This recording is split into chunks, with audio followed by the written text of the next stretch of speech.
Que se passe-t-il avec le Canada? Beaucoup de crimes, beaucoup trop de crimes, beaucoup d'assassinats, beaucoup de morts subites, beaucoup de morts inexpliquées.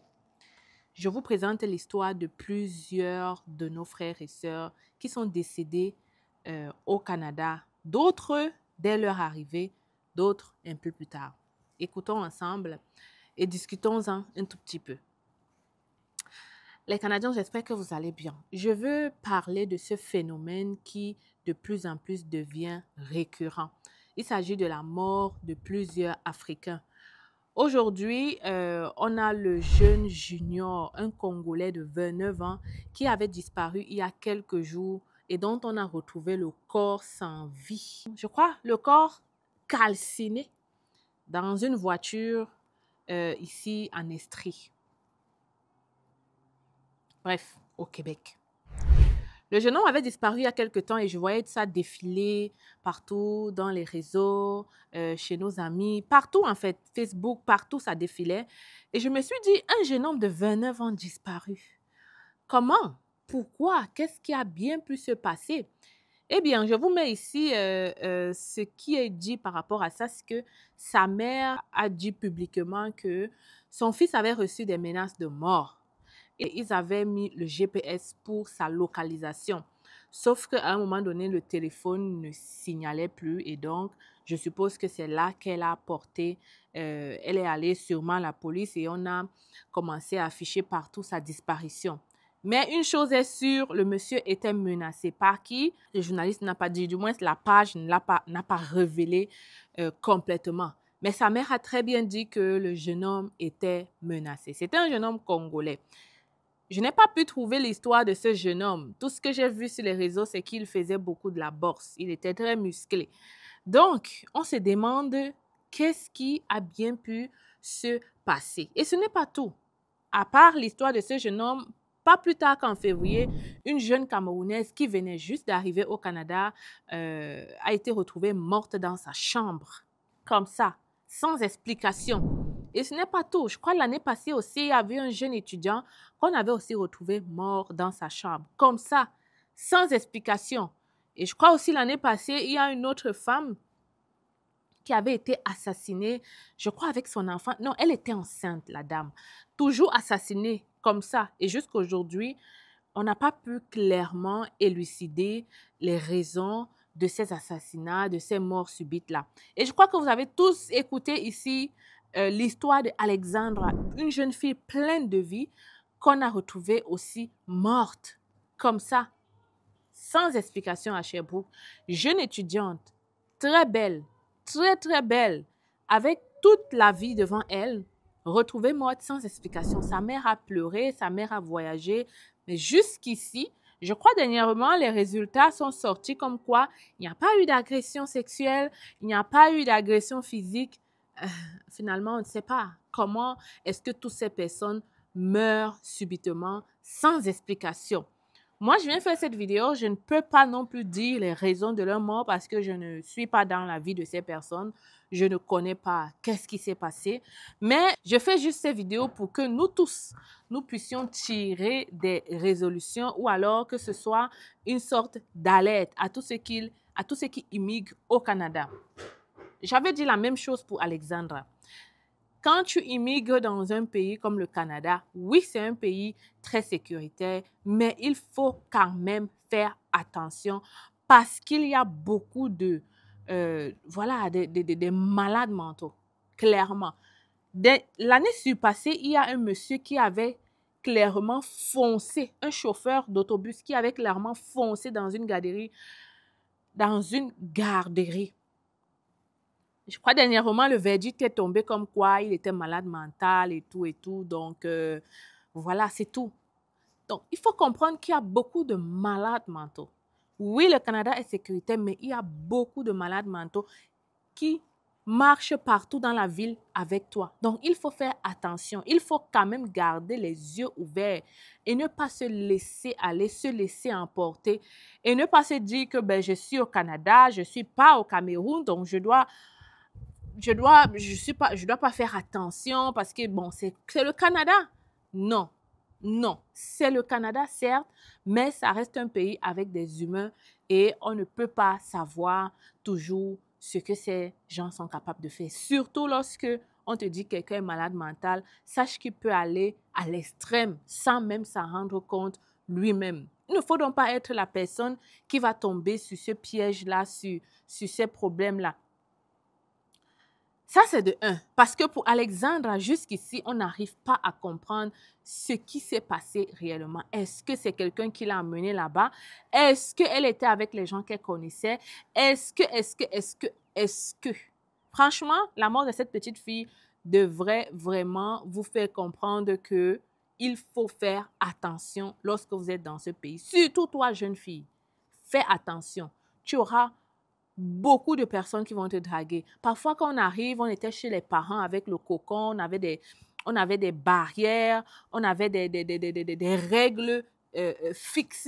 Et on arrive ici, on a envie de vivre la vie, on a envie de s'épanouir, on a envie de faire des choses qu'on n'avait jamais fait. Et je peux te dire qu'il faut faire attention parce que dans ça, tu vas rencontrer des personnes qui, eux, sont très mal intentionnées, qui, eux, sont prêts à tout pour t'avoir, juste pour tu vois, ils sont prêts à tout. Tu vas croire que tu es smart, mais ma chère, laisse-moi te dire que à la fin, tu risques de perdre beaucoup plus. Je vais aussi prendre le cas des secondes personnes. Je parle surtout de la jeune fille camerounaise qui s'est retrouvée morte dans sa chambre. Je parle de ça aujourd'hui, mais je vais vous dire la vérité. Il y a beaucoup de filles africaines qui subissent des harcèlements au travail. Beaucoup subissent harcèlement de leurs employeurs, de leurs gestionnaires. Surtout quand le gestionnaire est blanc et il voit que tu es arrivé sur permis de travail fermé. Beaucoup subissent des harcèlements, beaucoup ferment leur bouche pour continuer à garder leur contrat de travail, à avoir leur résidence. Beaucoup subissent des harcèlements parce que ces employeurs savent qu'ils vous tiennent dans la main. Et donc, ils profitent de ça pour faire beaucoup de choses. Beaucoup de choses. Je le dis parce que j'ai reçu l'appel d'une personne comme ça qui voulait partir complètement de cet employeur et qui cherchait des solutions. Sur ce cas de figure, franchement, je suis bouche bée parce que je ne... C'est des choses que parfois tu ne peux pas prévoir. L'employeur t'a vu, tu as postulé, il a bien fait tes papiers, tout s'est très bien passé, il ne t'a rien demandé comme argent et tu arrives ici, boum, tu es belle fille, nanani, nanana, ça commence. Sauf que, pour certaines de ces filles-là, lorsqu'elles se rendent compte dès le départ que l'employeur lui fait des avances, elle entre un peu dans le jeu en se disant que, bon, il va juste faire quoi? Ça va juste être ça, ou ça va juste être une fois, ou bon, elles veulent un peu la sécurité et tout. Après, ça devient beaucoup plus que ça. Il devient beaucoup plus exigeant et tu ne peux plus faire marche arrière. De toute façon, tu es déjà avancé. Et tu vas faire marche arrière comment quand tu as déjà cédé au premier pas? Le problème, c'est que vous cédez rapidement. Peut-être aussi, vous ne connaissez pas vos lois, vous ne connaissez pas vos devoirs, vous ne connaissez pas vos droits.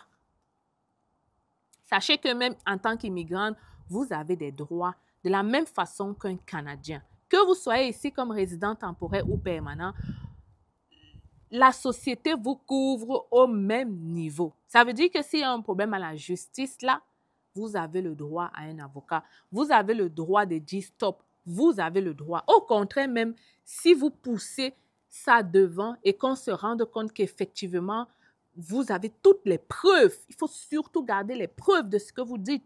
Les communications, il faut même prendre des vidéos en flagrant délit de ces personnes en train de vous forcer. Il faut vraiment avoir des preuves tangibles. Ce ne sera pas du blablabla, non. Il faut avoir des preuves tangibles.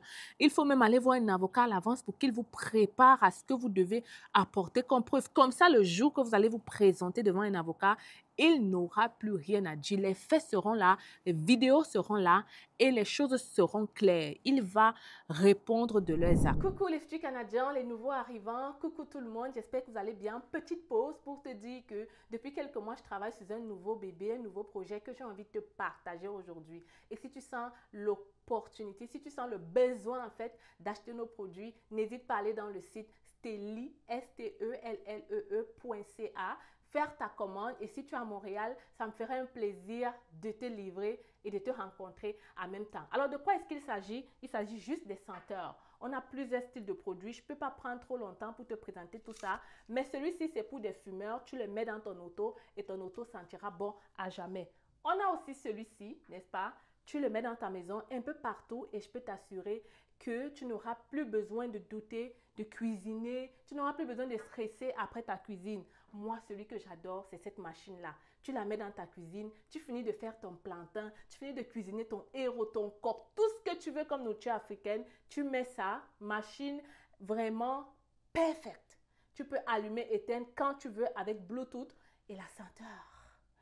Que dire? C'est la magie. En tout cas, je vous attends derrière le site internet et j'ai hâte de pouvoir te livrer. Moi, je te parle ici, j'ai subi cet harcèlement et j'ai dit stop à un moment donné. Et il s'est avéré que le monsieur, maintenant, est très loin derrière les barreaux. Et je pense que si je n'avais pas fait ça, ça se peut que moi aussi, on m'aurait retrouvé morte un de ces jours où mon enfant aurait eu quelque chose parce que c'était vraiment du harcèlement. Donc, n'essaye pas de faire le travail des policiers. N'essaye pas de faire le travail des avocats.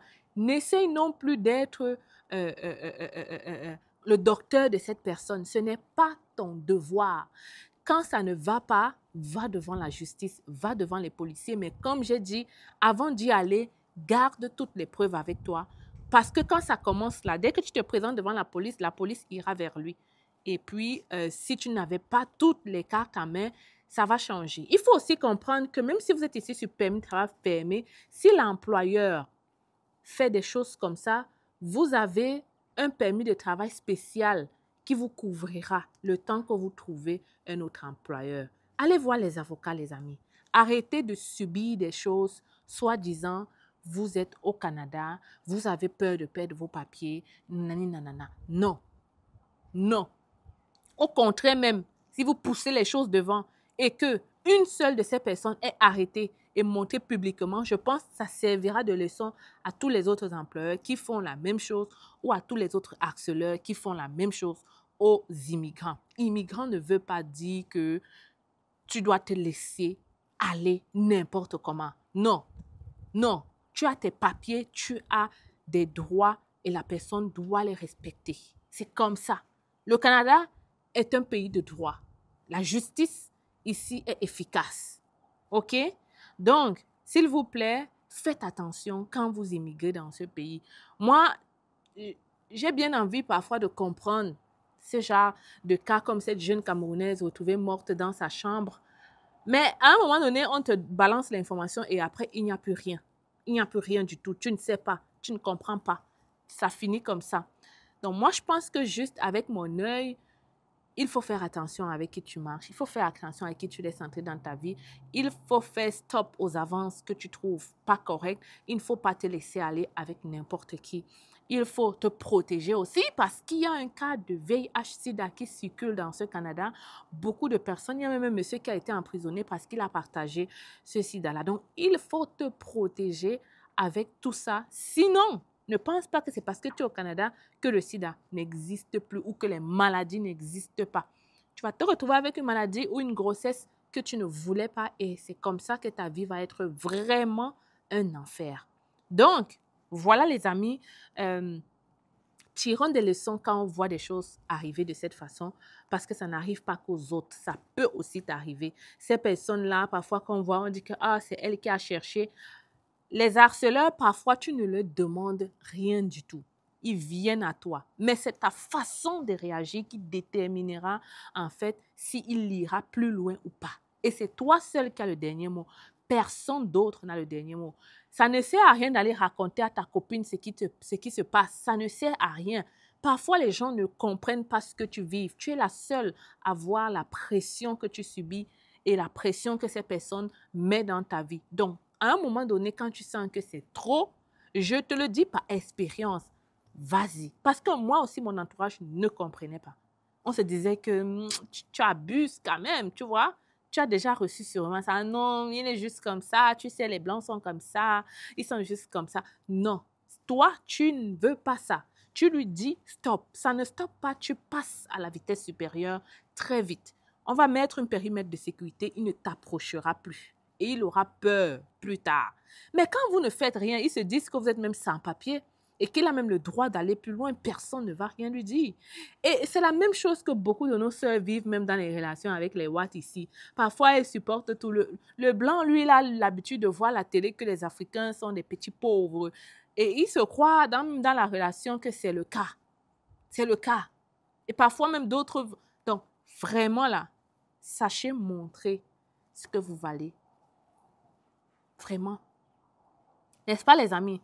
Voilà, dites en commentaire qu'est-ce que vous pensez par rapport à ça. Est-ce que vous avez subi un cas à côté de vous? Qu'est-ce que vous pensez? C'est quoi la raison de tous ces assassinats, tous ces morts subites, tous ces morts inexpliquées, selon vous? Alors, je vous attends. Je lis dans les commentaires. Peace out. Tu n'es pas au courant de l'opération sans visa résidence permanente organisée par C'est Facile? Alors, si tu n'es pas au courant, laisse-moi t'expliquer. C'est facile, lance une promotion sur tous les visas de résidents permanents. Vraiment des prix imbattables, jamais vus dans notre cabinet. Tout ce que tu as à faire actuellement, c'est de nous contacter pour en savoir plus. Tu m'écris par email ou à travers ce numéro de téléphone. Les critères de sélection, vraiment, c'est le test de français, l'expérience de travail et si tu as déjà ton évaluation de diplôme. Mais si tu n'as pas tous ces documents, ne t'inquiète pas, on pourra toujours t'aider. Qu'à cela ne tienne, contacte-nous rapidement parce qu'en ce moment, c'est la fête, c'est facile. L'objectif est de permettre à plusieurs d'entre vous de réaliser le rêve canadien en 2025. Je suis avec vous. La fête est terminée, mais c'est facile. On continue, on y croit, on avance parce qu'on a envie de vous voir réaliser ce rêve.